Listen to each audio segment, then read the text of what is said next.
Okay, this is Miriam Raftery with East County Magazine, and I'm delighted to be here today with Jack Shu, who is running for the La Mesa City Council. Jack is one of 6 candidates vying for the seat, 2 incumbents and 4 challengers. He's been an active advocate for social justice issues, environmental and homelessness issues in La Mesa for the last 30 years. He was a California State Park Superintendent for 29 years, also serving as a peace officer with state parks. As past president of the Cleveland National Forest Foundation, he worked to preserve open spaces and wilderness and change state laws to reduce pollution and build healthier communities. He's served on the board of Heartland Human Relations for Human Rights, as an instructor for community policing, hot topic in La Mesa right now, and as a consultant for cultural diversity. In La Mesa, he has served on the city's wellness committee, advocated for establishing a citizens task force on homelessness, and he served on the La Mesa Citizens Public Safety Oversight Task Force, which he also advocated to establish. So Jack, welcome. Thank you. So let's start by having you tell us why you decided to run for the La Mesa City Council. Well, I thought I was in retirement and just doing advocacy work on the side. That got me pretty busy, but after unfortunate protests and riots of May 30th, and after seeing the response from our city council and our city in general, police department and all, I felt that I need to try to help the city a bit more and continue my public service from a position of the city council and help our city deal with this issue, this crisis that we have with regards to not only just the police department, but overall governance here in La Mesa. Yeah, I know you've told me that you reached out to La Mesa Police Chief Walt Vasquez, who is retiring later this month, before those catastrophic events of May 30th.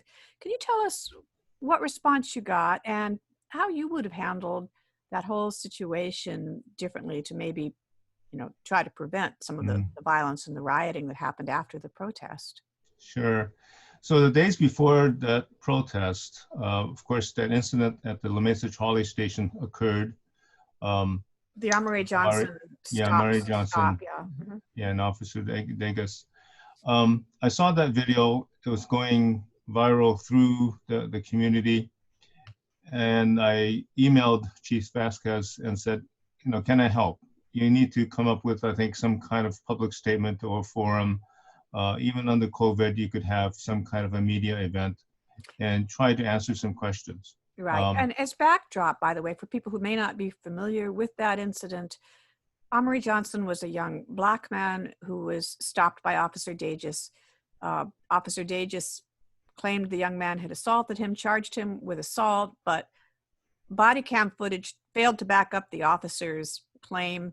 Basically, it just showed, the young man's fingers briefly touching the officer pushing the young man down and claiming he'd been stopped for smoking in a public space, but he had no smoking, items on him when they searched him. And so it was basically perceived as racial profiling. There is a lawsuit, a claim against the city now, I understand, by the young man for excessive use of force and so forth. And the officer is no longer with the police force, we should say, as the investigation into that continues. But at any rate, all of that occurred just days after the George Floyd killing that shocked the nation in Minneapolis, and protests and a riot there that had burned a police station down. So certainly the city was or should have been forewarned, I think, that there was a lot of strong sentiments over that issue, and that having a racial incident involving our own police station 3 days before a protest could be a problem. So against that backdrop, tell us what you would have done differently. If he'd answered that call, what could have been done? Well, I think first, I think the police department could be a bit more forthcoming. We don't have to reveal any confidential information, personnel data, or anything like that, right, but just be available and to say, look, we're going to look into this, and we're taking certain actions immediately to address what happened. And I think if the chief had come out with that, that might have helped it some. And I think, unfortunately, that did not happen. That video continued to be passed around virally, so much of San Diego had seen it.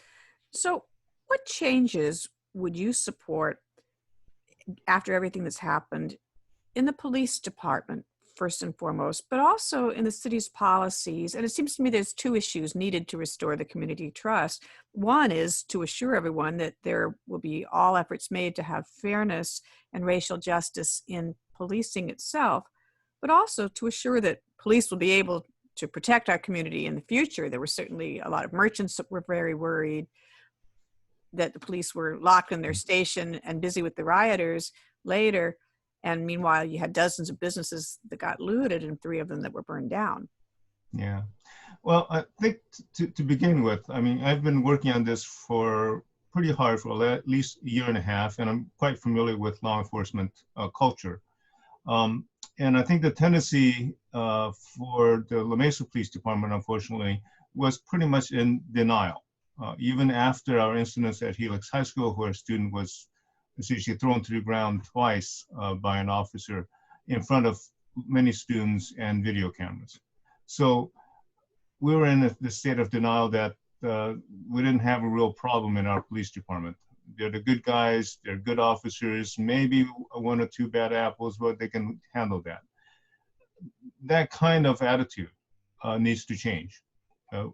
So, recently, some of my friends came up with some data, arrest records for the city of La Mesa for the past 3 years, over 13,800 arrest records showing that Blacks are arrested 3 times at a higher rate than the city's population. The city has about 7% African Americans or Blacks, but 21% of the arrests for the past 3 years have been with Blacks.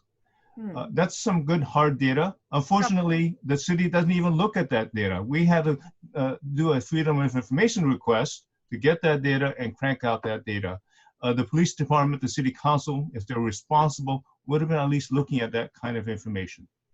Yeah, that's very troubling. And of course, we don't know to what degree people actually committed crimes, but it certainly is troubling on its face when you have, such a high rate of African American people being arrested compared to others.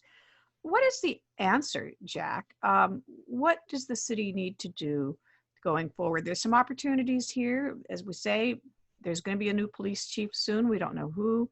But beyond that, what should the city be doing going forward to eliminate racism, and to make sure that the police themselves also have the resources to protect the community, so we don't ever have another situation where we have buildings burning to the ground and nobody fighting fires and that kind of thing? Well, let me begin by saying I'm not anti-police. And I think people need to understand. You were a peace officer for a number of years. Yes, exactly. And if anything, we want our police department to be more effective, to be trusted. Right. That's the way they're going to be effective. So when we come up with proposals and ideas to improve our department, we should not be getting resistance from the department itself, from the police chief itself, or from the citizens that want to support our police department. We should be looking at these as ways to improve the department. That's the first thing that I think is important. And from there, let's give some other history. 5 years ago, the grand jury in San Diego recommended that the city of La Mesa, along with a few other cities, form a citizens review board or panel. At the time, Police Chief Vasquez said, no, we don't need one. City Council did not take any action. So we're continuing this element of denial. Yeah. And I think when you do that, of course, we can't really solve some real problems in our police department. So I would start from just that point of realizing that we do have an issue to address, and not treat it like we're anti-police. Okay. What does the city need to do to be better prepared for all emergencies? I think this one happened to be a protest and riot, But I know I've heard at least one council member say it kind of laid bare that the bigger problem that they just don't seem to have, they didn't seem to have the tools in place, the procedures in place for what do you do in terms of basic things like communications, communicating to the public what's going on, making sure that, you know, mutual aid requests go out. I've asked and asked and asked what mutual aid requests went out that night. And other than asking for the National Guard late at night that was denied, I haven't been able to get any. I mean, was anybody asking El Cajon Police or Border Patrol or other neighboring police departments, can you send us some reinforcements to help us out here so that we can end this and, you know, protect property? But it didn't seem to happen. Yeah. Well, I mean, this is hindsight, so I want to be fair to the police department. We're looking at it after it has occurred, but it's pretty clear that we were ill prepared.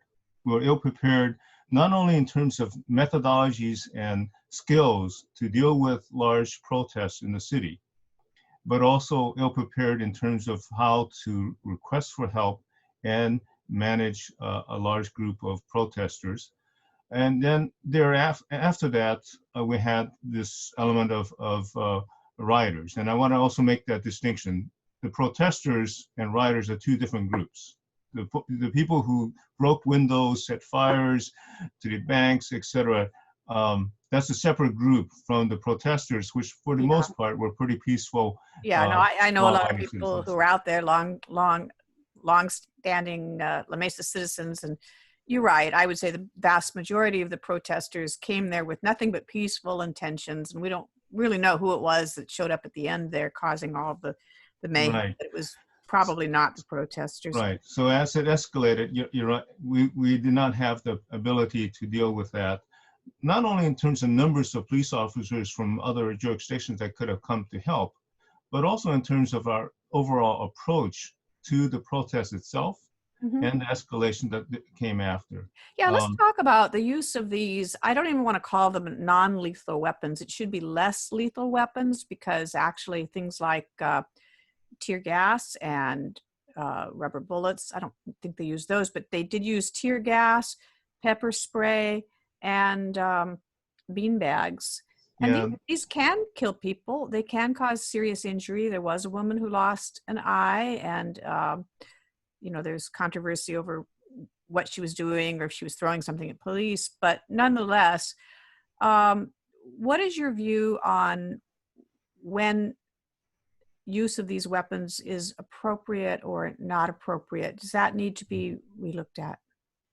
You know, one piece of information that I learned in an article that came out a few weeks after the May 30th in the LA Times was that after looking at 10 years or more of records, studies have shown that these so-called non-lethal weapons have a 3% fatality rate.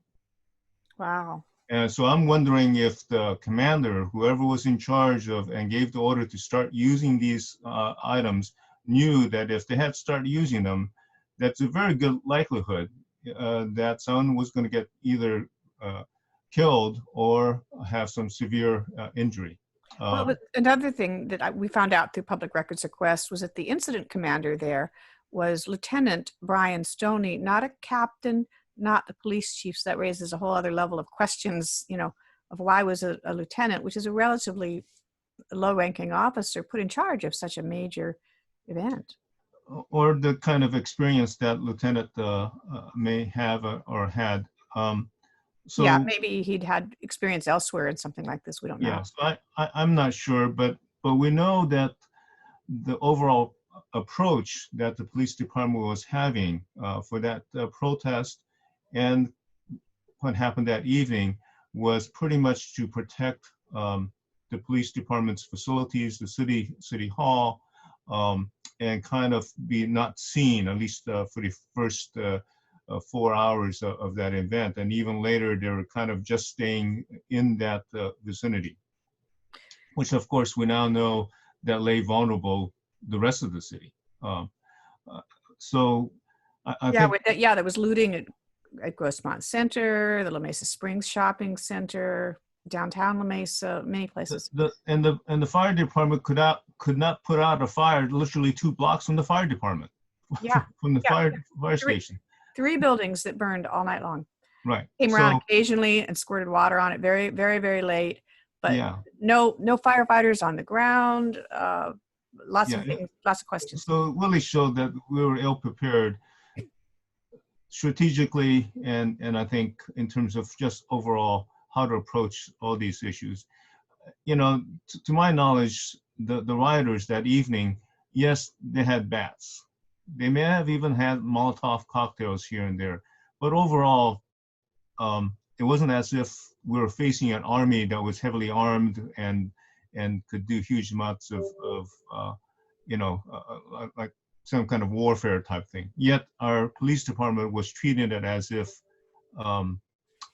they were going to be under siege in their police department. So I think that needed to be addressed in terms of how do we respond. You know, the subsequent protests that we have had in La Mesa, the police department, I think, have changed their strategy and their deployment. And that has changed, I think, the way these events are occurring now. Yeah, we put the saw police Chief officers out. Yeah, we did. We saw Chief Vasquez come out and actually hug one of the African-American motorcyclists from a motorcycle group that came to protest.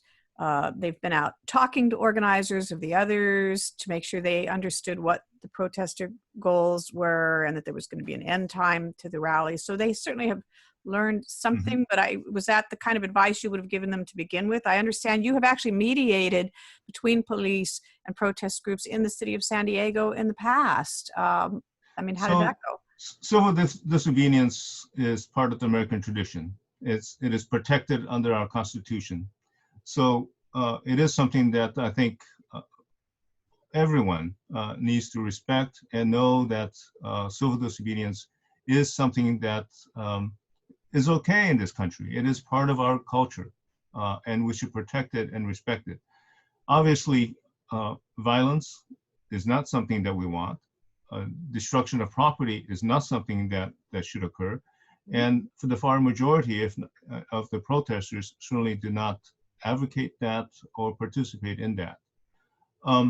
So communications, I think, is the key between law enforcement and protesters, so that the law enforcement agency can be in tune with the protesters and work together to make the protest, whatever it may be, something that is manageable and that communications stays throughout the whole period. So if there's an end time, agreed end time, that both law enforcement and the protesters can agree to that and work towards that. If there's something that's happening that is harmful to protesters, to police officers, that communications is extremely helpful and they can work that out. Yeah, you mentioned to me, I know before, that having the protest organizers themselves sort of stop people who may go over the line if somebody throws something, for them to tell them, you should stop this. Obviously, it's much more effective if people that are standing next to a protester that throws something, say something to try to avert that kind of thing from happening. That would be much more effective. Yeah. Unfortunately, when it happened that evening of the 30th, there was a huge escalation of force. And, you know, as I may have mentioned to other people, when two people fight, when two children fight, two adults fight, the grown-ups in the room have to say, you know, we don't need to really argue who started it. Neither one of you should be fighting. Neither one of you. In fact, if there are children, both of you go to your corners and think about this for a moment, how you could have prevented this. Okay. And so I think that's why we have to approach this from a more sophisticated approach and say, how can we prevent this in the future and be more grown up about it rather than trying to take sides. Very good. I'd also like to ask your view on the defender groups that have come out with ostensibly the goal of protecting businesses from being looted or damaged again, but some of them have actually been picked up for violence themselves. There was one arrested for battery of a protester, and some others who have displayed, you know, knives and things that, while legal, are certainly intimidating. And I know that one of your opponents Councilwoman Alicio, initially supported the group. Her boyfriend is one of the merchants who had to board up his business and everything, and of course was concerned. But she's drawn some criticism for that. She has walked back from that somewhat in light of some of the things that some people have done with some of these defender groups. There's a La Mesa Civil Defense Group and then an East County Defenders Group, which are different, same goal, but different groups that have all had a presence in La Mesa at some of the more recent protests. What are your thoughts about that? For the La Mesa merchants, it's certainly understandable. They want to protect their property. They have a right to protect their property. Mm-hmm. Unfortunately, it's also attracted people who are really have other agendas. And of course, the Defend East County group may be more groups that are associated with hate groups and have brought in other kinds of agendas. Yeah, I want to make clear on that they have about 20,000 members according to their Facebook page. And of course, not all of them are members of hate groups. Probably most aren't, but there is that element. They've definitely had some blatant white supremacist hate group members, so to speak, who have come out and stood on the side of the defenders and have been engaged in everything from, fist fights to shouting racial slurs at people. Mm-hmm. So it's a definite concern. Just like on both sides, you sometimes have extremist elements, just as the protesters don't want to be associated with people that are rioting and looting and burning for the most part. The defenders are a mixed bag as well of people with peaceful intents and some people who don't have peaceful intents. Absolutely. There may be a mixed bag on both sides in a certain degree, but let's make it clear. During this time of our country, we've been leaning and relying on our Constitution, the Bill of Rights, to give us some civility and some guidance. Mm-hmm. The Constitution does not give us the right to hate. The Constitution does not say that we can go out and essentially be hateful and give be almost aggressive in that approach. The Constitution does give us the right of free speech, mm-hmm. but free speech is, I think, a bit different than promoting harm, direct harm to others. Right. And I think let's make that distinction. These are two different groups here that we're talking about. Let's switch gears for a moment and talk about some additional topics. How would you balance the need for housing in our region, including affordable units, something that the state is pushing all of the cities to do, against the concerns of those who want to protect community character and, in the case of the village, the historic charm? Well, the historic charm of the village is something that is important to La Mesans, certainly those who live there. But this idea that that some developers have, that they have to build high rises in order to make the development profitable. And I think that should be brought into question. And that so you wouldn't have been a fan of the Park Place or Park Station project a few years ago, where they wanted to put an 18-story building up right next to the historic district. And that kind of development, I think, has certain things that not only are out of character for La Mesa, but I think there are other issues that such high rises cause in a social context. My background's in recreation, and long ago, 30 years ago, we learned that when you build high rises, more than 5 stories up, at least for children, they don't get to go outdoors anymore. Oh. So that we already have this problem of children glued to screens as we are during this COVID time. If we're going to have any chance of getting children outdoors and recreating and dealing with obesity and dealing with learning about the outdoors and interacting with other children, other people, and then we should really be critical of high rises. And maybe about 4 or 5 stories is all we need. the first story being commercial and other stories being residential.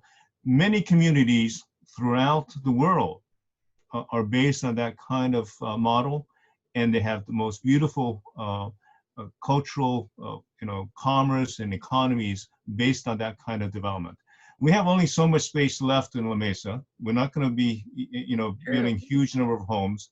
But if we go forward with that kind of idea, in terms of what kind of city we want to be in the future, and built in that perspective, we can accommodate more people, because obviously affordable housing is also related to homelessness. So We're going to we've talk got, about that in depth in a moment, but yeah. yeah. So let's see that this is a bigger issue, and we have to approach it with some real thought. With the 3 buildings that burned down in La Mesa, one of which I guess Union Bank has said they want to rebuild, the other 2, and they own their property. The other 2, I'm told, lease the property. It's a little uncertain what's going to happen with those. Councilman Parent has said this could be an opportunity to re-envision or even recreate part of downtown, especially since there's also some other businesses that have closed and folded. Maybe create a, piazza or a town square or mixed use or some public uses perhaps of some of those lots. There's been a lot of fighting downtown about where to permanently put a farmer's market, or what happens to the library we were promised years ago where the funding disappeared and that kind of went away. What options do you think should be considered for the downtown area, specifically those areas where we had burned or shuttered properties that might be available for something else? Well, I think we need to pursue this from a bigger lens. We have some properties and options, unfortunately, due to these fires that occurred. But the other lens that we have to look at, or the other issues we have to look at, is how do we make our communities more walkable and usable and friendly? Mm-hmm. And once you bring that into light, then we need to really look at the general plan process and how we can increase this kind of environment. Right now with the COVID thing, there's a huge rush to put restaurants outside so that they can continue to be in business. Right. Well, La Mesa has experience in that, because every Oktoberfest and during Christmas holiday season, we close down La Mesa Boulevard. That's true. There's the beer garden and everybody eats bratwurst outside. We do all kinds of things, and commerce helps. It is part of the character now of La Mesa. People come in by trolley and go and shop and have commerce. It's a boost. Now, with COVID happening, maybe we're not going to have huge crowds. But yeah, no Oktoberfest this year. It's been canceled for this time. Yeah, that's been canceled. But however, that kind of environment, at some point, we can create and prosper from. And to me, we need to think in that light. There are communities, whether it's Little Italy in San Diego, the gas lamp area. They have experimented with that.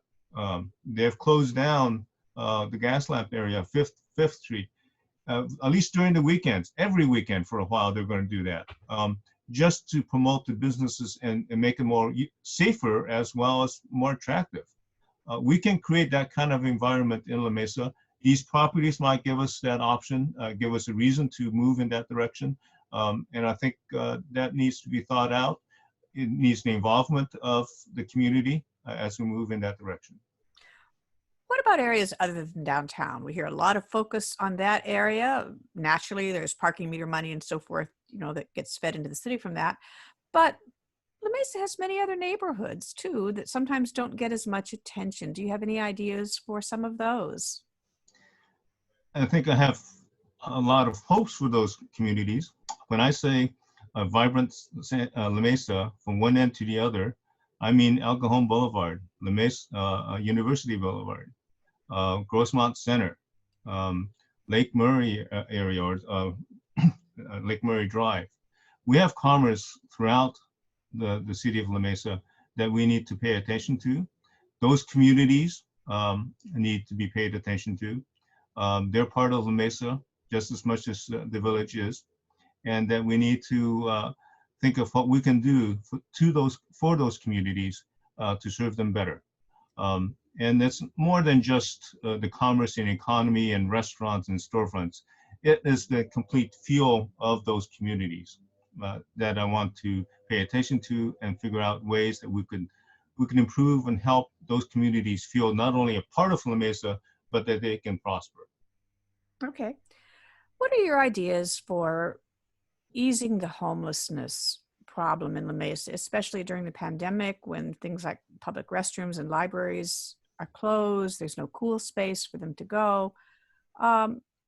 What more should our city be doing to get people off the streets and get them the help that they need? Right. Well, let me start out with a principle or value. My faith has taught me in the worth and dignity of every person. So if they're homeless, they're a person that I am going to respect their worth and dignity. And we have to look at it from that perspective, start from that perspective, and figure out how to address the homeless issue. One thing that I think that some have often rushed to is, we don't like the homeless, we don't want them in here, they're bad for our business.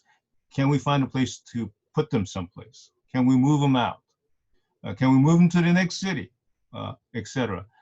So let's be upfront, or I want to be upfront from the beginning.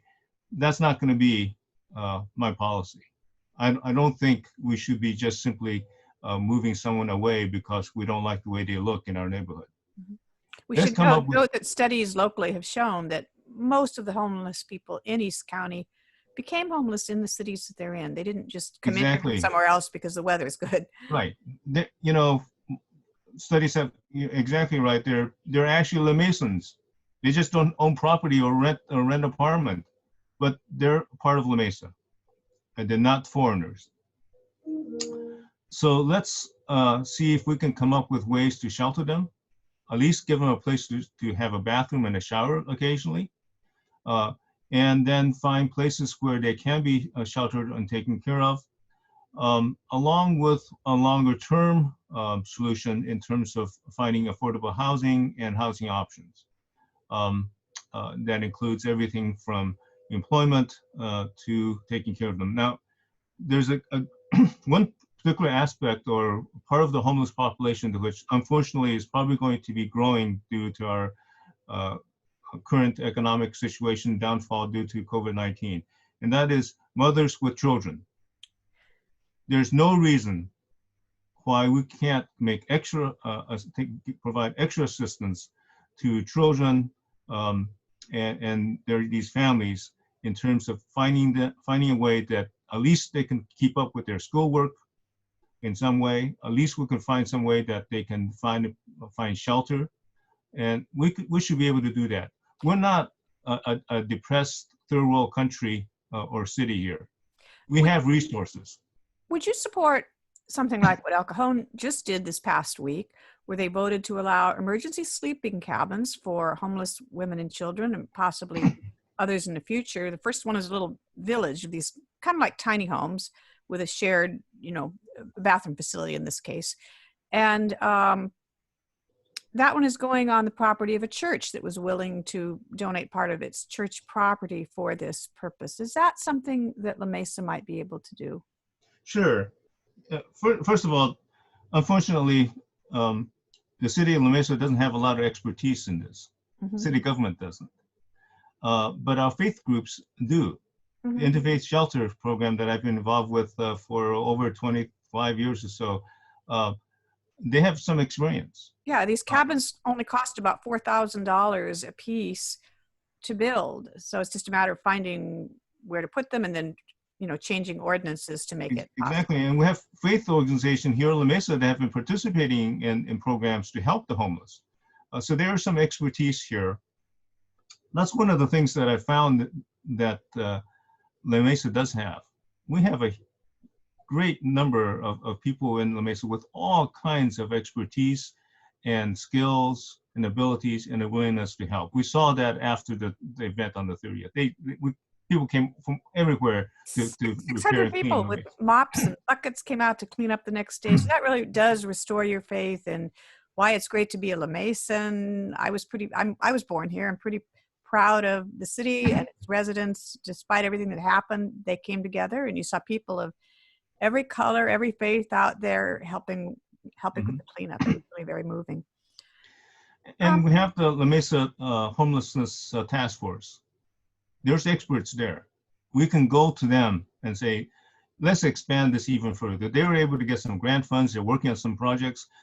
Let's support them further and give them even more resources and a larger charge in addressing the homelessness. I don't want to say that I'm expert on any of this. Yeah. I'm certainly not expert on homelessness, but I think we can develop methodologies, strategies to bring in that expertise and move on some real aid. Mm-hmm. You have advocated at actually a countywide, even statewide level on climate action issues. I'd like to get your comments on the City of La Mesa's climate action plan. Yeah, I gave the climate action plan for the City of La Mesa a pretty low grade in public testimony over the past 5 years. We're doing pretty well on trying to have energy, non-polluting energy for our homes. I hope we progress on that quickly. Our main opponent to that is unfortunately our own provider, SDG&E. But we're going to community choice and moving along those lines, which is great. So you would support La Mesa forming its own or joining one of the regional community choice Yes, aggregates to buy power from someone other than SDG&E, to give us choice. rates, green energy? Yes, and we are moving in that direction as part of the climate action plan. And the city is one of the ones that are forming a collaborative on community choice energy. So that's moving along. But the greatest source of pollution in our city that's affecting our health is the freeways that are cut through La Mesa. We have 3 of them, 3 major freeways that cut through. And we now know, and we have known for over 10 years, 15 years, that we need to reduce the amount of driving that takes place. Electric cars alone, even though we need to move as fast as we can, is not going to bring the greenhouse gas emissions down fast enough. We have to reduce the amount of driving by 15%, actually 10 years ago. We're falling behind.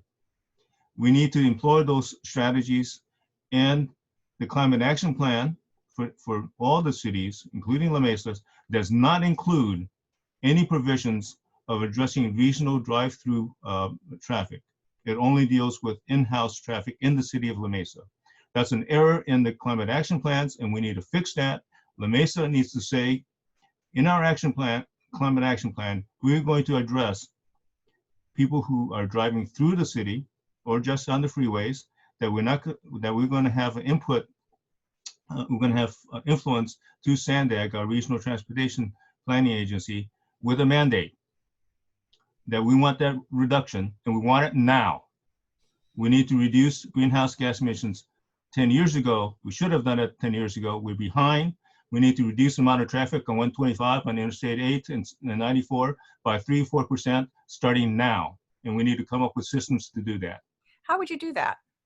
If you were on SANDAG? SANDAG has already proposed road pricing, and I can address that in terms of equity issues. It is equitable. What we have now is not equitable. What we have now is poor people paying for people to drive. So I've done a lot of research in this area. I think the evidence is very clear. We have to change what we're doing. You know, for our bottleneck that we have on 125 every morning and every afternoon, it's not a good situation, of course. It spills out all that pollution, causes more asthma, cancer, birth defects, and other elements in our community. We can fix that real quickly now and not wait. In fact, we're not likely to get any expansion there because the state's not going to increase and widen 125. They can't because they will increase greenhouse gas emissions. So they're almost going to be prohibitive from fixing that. And when if we do even fix it, it's going to cause more congestion elsewhere anyway. So it's not a real solution. We can make one of those lanes a diamond lane in both directions. That'll help ease traffic. Maybe do congestion pricing, which many communities love once they get started. Initially, we don't like it because we think it's going to be not fair to people who need to drive or It's going to cause problems in neighboring communities when people have to pay for going on the freeway. We have new systems now that we can deal with congestion pricing, make it very easy and workable, and to reduce the amount of traffic and reduce the health impacts. Those are things that our communities need to learn about and start moving in that direction. The pandemic has drastically affected the city's budget and also led to discussions of, who should get relief? Should it be businesses? Should it be renters? Can the city afford any of it? What would your budget priorities be, and how might they differ from what the current budget is for the city, Jack? I'm going to want to put people first. And I know there was an interesting discussion between the businesses that needed relief with the small amount of money that the city got from the CARES Act, about 1.8 million. Yeah. And the city ended up with 600,000 going to rental relief and 1 million for businesses. It's not enough money really to help either category, and nor help for the city budget as well. The 200,000 they gave to the city budget. Right, they've had added costs too of Right. So there's compliance and so forth, as well as added policing, right expenses. And it's a pretty hard situation because of obviously both renters and our businesses need assistance. Yeah, it's like, do you cut off your left hand or your right? Businesses exactly bring but commerce we into know the city and sales taxes, and yet we don't want people out on the street and homeless. Yeah. If you're a renter. But we know that in La Mesa, actually the majority of people in La Mesa rent. 54 to 56% of the people in La Mesa rent either in apartments or homes. Interesting. And Councilman Parent brought up during that discussion recently that over 500 people in La Mesa apply for renters assistance from the city of San Diego. They weren't eligible, obviously, because it was the city of San Diego's program, but it shows the demand of renters assistance here in La Mesa. With the allocation that they provided, the 600,000, they're going to be lucky to provide assistance to 100 people, 100 renters. So I think there is a disjunct in terms of where the need is and how we can go about helping those who are in need. Obviously, we need a lot more aid, and hopefully we can get that from the state or federal government. But the other thing that I'd like to bring up is, we have all these great brains in La Mesa. Let's come together and come up with some better solutions and strategies. We're going to have a limited budget in La Mesa. We know that. How can we address this issue with the resources that we have? How can we seek more assistance from the federal government and from the state government and from the county, and work together to address these factors, these issues that are coming? These are big challenges that we're going to have. How are we going to address them? One last question for you, Jack. You've been a consultant for cultural diversity. Given the divisive times that we have been in, La Mesa used to have a multicultural festival.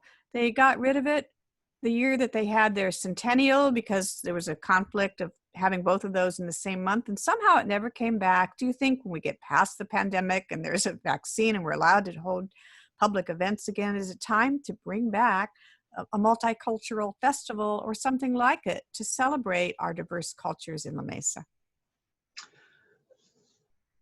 So cultural diversity and celebrating our diversity is something that I think all cities should be doing, should be addressing. And there's many ways to do that. You could do it with food, which is always fun. You could do it with music, which is another way that you can do it with art. There's a lot of fun things we can do with cultural diversity. And I think if we take a few of those and run with it, not only will we be able to deal with diversity better, but we're going to have a lot more fun. And I think we need that. So let's approach it with that kind of approach that, diversity gives us all kinds of things. It gives us these fun things to work with and to either eat, dance, listen to music with, and party with. But it also gives us ability to solve problems and approach issues from a different way. So I think that's the other part of diversity we forget. Organizations, whether you're building cars, any kind of material mechanisms, they know throughout the world, successful organizations know that when they bring in a diverse workforce, they can solve those problems better. They can build a better car. We need to have the same kind of approach with diversity for our city. If we have a more diverse system within our city, we can solve our problems better. Very good. Jack, I'm going to let you have the final say today on our Zoom call. And for those of you who may have tuned in late, we're speaking with Jack Shu, who is a candidate for the Mesa City Council. Jack, what else would you like our viewers to know? Or viewers and listeners, I should say. We'll be broadcasting this on KNSJ Radio as well soon. Well, there's going to be, each voter is going to have ability to vote for 2 candidates this coming election. It's going to come up fast, and when you get your voter mail-in ballots in October. I want everyone to vote, or at least consider for me getting one of those votes. It's time that the City Council have a voice like mine that can bring in some different thoughts, have a greater vision. And I know my vision is maybe pretty grand, that it's, when I say vibrant community from one end of the city to the other, people think, well, gosh, we're having problems right here, can we solve this? But, leaving nobody behind, I think, is a value that we can adopt. This vibrant city is something that we need to head for. If we don't aim for that kind of vision, we're not going to get anything close to that. But if we do aim it, I think we could come pretty close. So that's what I bring to the City Council. Let's aim higher. Let's do better. And I think we can do better, and we can serve our city in a much better way than it has been in the last 5-10 years. Very good. Well, Jack Shu, thank you so much for joining us today. And you can tune in and watch this entire interview, share with your friends at eastcountymagazine.org. Thank you.